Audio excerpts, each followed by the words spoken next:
வணக்கம். ஆகாஷ்வாணி புதுச்சேரி. செய்திச் சுருக்கம் வாசிப்பவர் நாராயணசாமி. லோக்மாதா தேவி அஹில்யாபாயின் 300வது பிறந்த நாளையொட்டி போபாலில் இன்று நடைபெற்ற மகளிருக்கு அதிகாரமளிக்கும் மகா சம்மேளன நிகழ்ச்சியில் ஏற்பாடு செய்யப்பட்டிருந்த கண்காட்சியை பிரதமர் திரு நரேந்திர மோடி பார்வையிட்டார். ஞாயிற்றுக்கிழமை தோறும் நடத்தப்பட்டு வரும் ஃபிட் இண்டியா சைக்கிள் ஓட்டுதல் பேரணியின் 25வது நிகழ்ச்சி சிறப்பு மூவர்ண கொடி பேரணி என்று அழைக்கப்படுகிறது.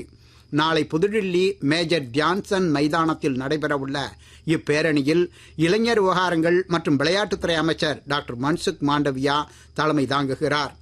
இந்திய விண்வெளி வீரர் குழு கேப்டன் சுபான்ஷு சுக்லா சர்வதேச விண்வெளி நிலையத்தில் உணவு மற்றும் ஊட்டச்சத்து தொடர்பான பரிசோதனைகளை மேற்கொள்வார் என்று மத்திய விண்வெளித்துறை அமைச்சர் டாக்டர் ஜிதேந்திர சிங் அறிவித்துள்ளார்.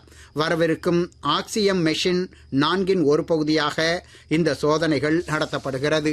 புதுச்சேரி அரசு சுகாதாரம் மற்றும் குடும்ப நலத்துறையின் தேசிய புகையிலை கட்டுப்பாட்டு திட்டம் மற்றும் மாவட்ட ஆட்சியர் அலுவலகம், பள்ளி கல்வித்துறை, தேசிய வாய் சுகாதார திட்டம் இணைந்து நடத்தும் உலக புகையிலை ஒழிப்பு தின விழிப்புணர்வு கலை நிகழ்ச்சி இன்று மாலை 6 மணி முதல் 9 மணி வரை கடற்கரை சாலை காந்தி திடலில் நடைபெறுகிறது. இத்துடன் இந்த செய்திச் சுருக்கம் நிறைவு பெறுகிறது. வணக்கம்.